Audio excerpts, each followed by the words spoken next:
Hi, I'm Norman A. Hood, financial advisor and host of the Exit Plan Show. I interview America's top advisors like today's guest, Ed Lette of the Business Bank of Texas, to help business owners enjoy more personal freedom, grow their companies faster, and transition ownership seamlessly when the time comes.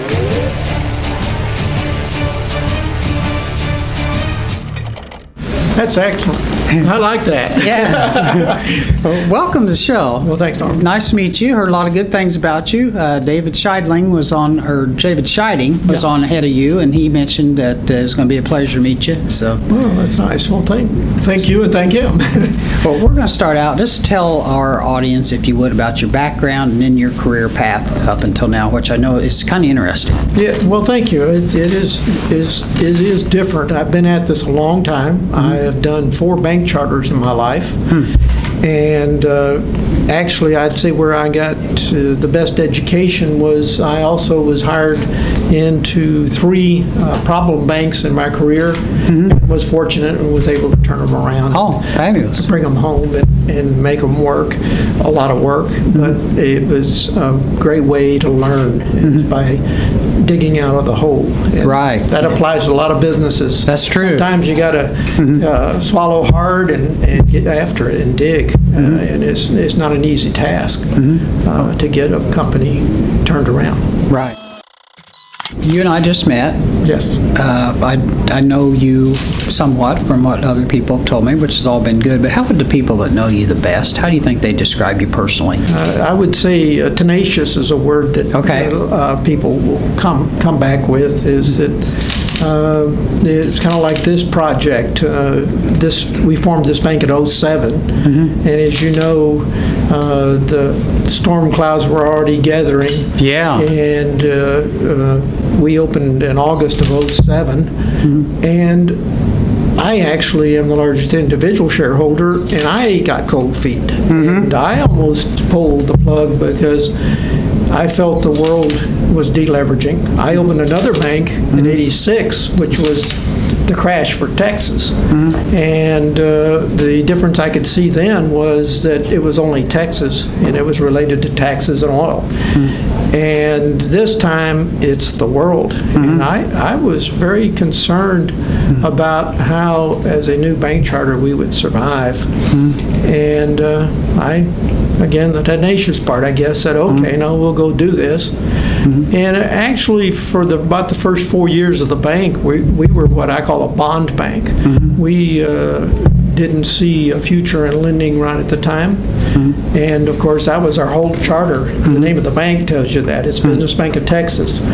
We're not trying to be all things to all people bank. We're trying to be a very focused bank, which we are. We only deal with commercial industrial customers.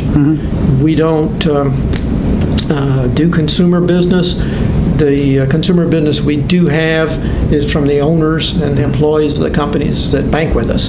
But we don't solicit. If you came to our physical plant, which there's only going to be one, that's the other thing that's different. No branches. It's all electronic. People bank with electronically. And if you come to our bank, it looks kind of deserted. There's no drive-in. You come inside, there's no teller line. And I would say 75% of our commercial customers have never seen the physical plant. And those people that are familiar with Texas, we have them as far away as Victoria, Texas, which is plus 200 miles away, to Houston, Dallas, San Antonio, and Austin. Interesting. Yes, so it's quite different. Yeah. I think you pretty much described what Business Bank of Texas does. Yes. What do you think differentiates you from all the other banks? And I think you're very unique. Well, again, the first thing is we're only focused on business. To me, that's really unique.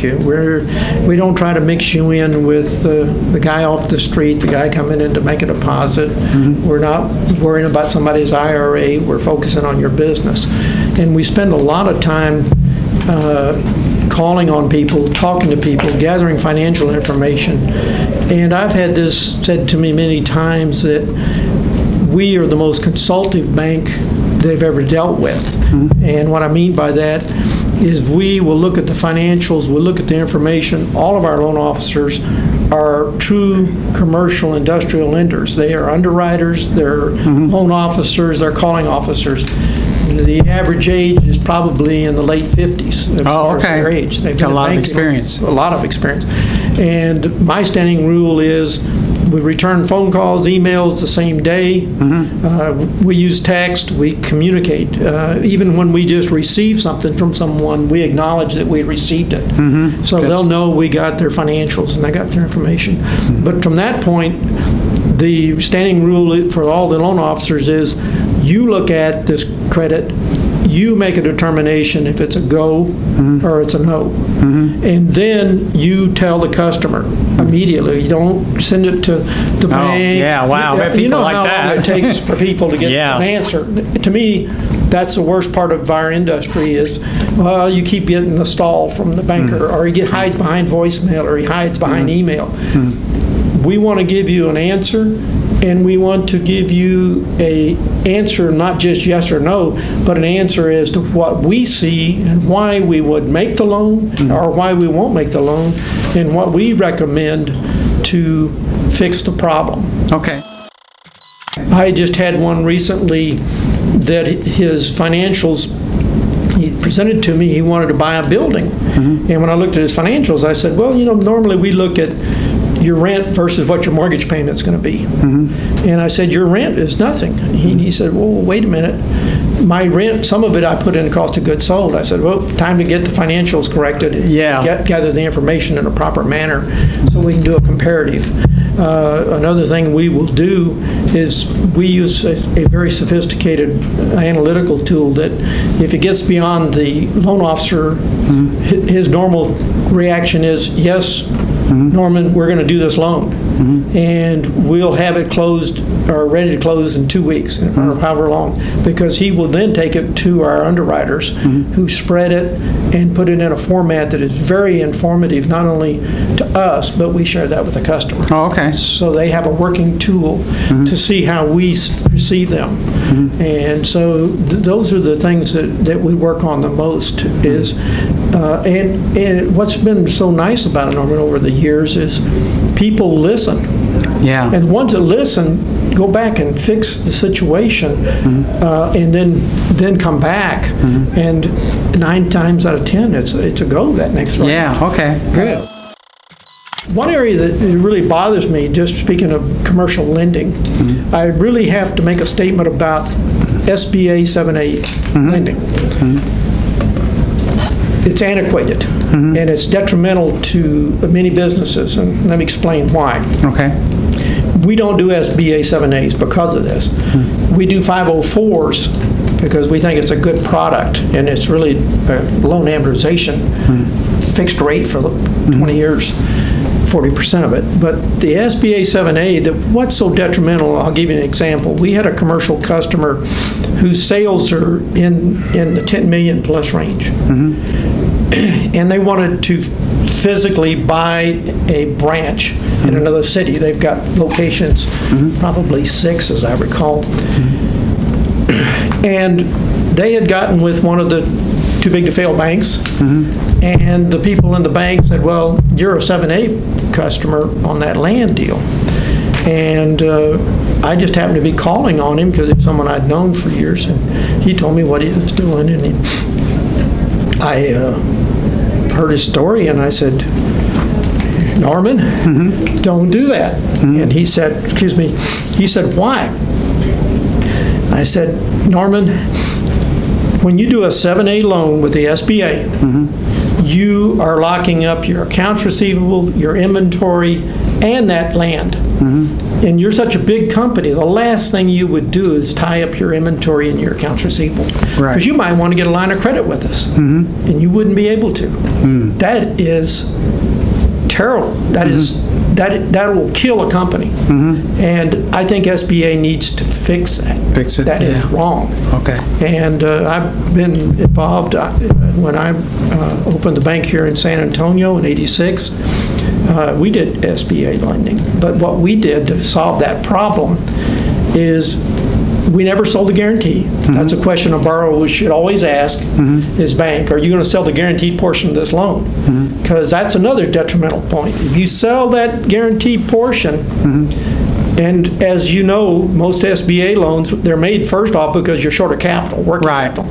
And if you're successful after you get the loan, more than likely you're going to be back to that same situation. You're going to be short of capital. Right. And so you go back to the trough and say, banker, hey, I got everything squared away, but now I've grown another fold or two. I'm taking another step in my ladder. And I needed a line of credit. And the banker, if he sold that guaranteed portion, he sold off the accounts receivable and inventory, all that collateral is part of that guarantee, and that's a larger part of it. Wow. And he sold it, and he's not going to go buy it because he'd have to pay a premium to get it back. So the borrower is out in the cold saying, well, what am I going to do? So many times people either, if they're good enough shape, they can go and get a conventional loan or do another SBA. Well, I don't even think you can't legally do another SBA. So that's another trap. That's wrong with the things that are wrong with SBA lending. But if you keep the guarantee as a banker, then at least you have that flexibility to go to the SBA and say, hey, SBA, we want to take the accounts receivable out because we want to do a line of credit, and here's our logic. And sometimes they'll allow you to do that. But SBA loan 7A particular is not a good product unless you just really have to. I'm not saying don't do it, but ask. I had one customer that got all the way to the closing, and his attorney looked at it as an attorney, and he said, oh, don't sign that, don't do that, because you're tying up every asset you have. Very, very hurtful. Okay. Good information. Great interview. Thank you very much. Appreciate it. That was Ed Lette with the Business Bank of Texas. For more information about Ed and his company, please check out the show notes for this episode on our website. Thank you.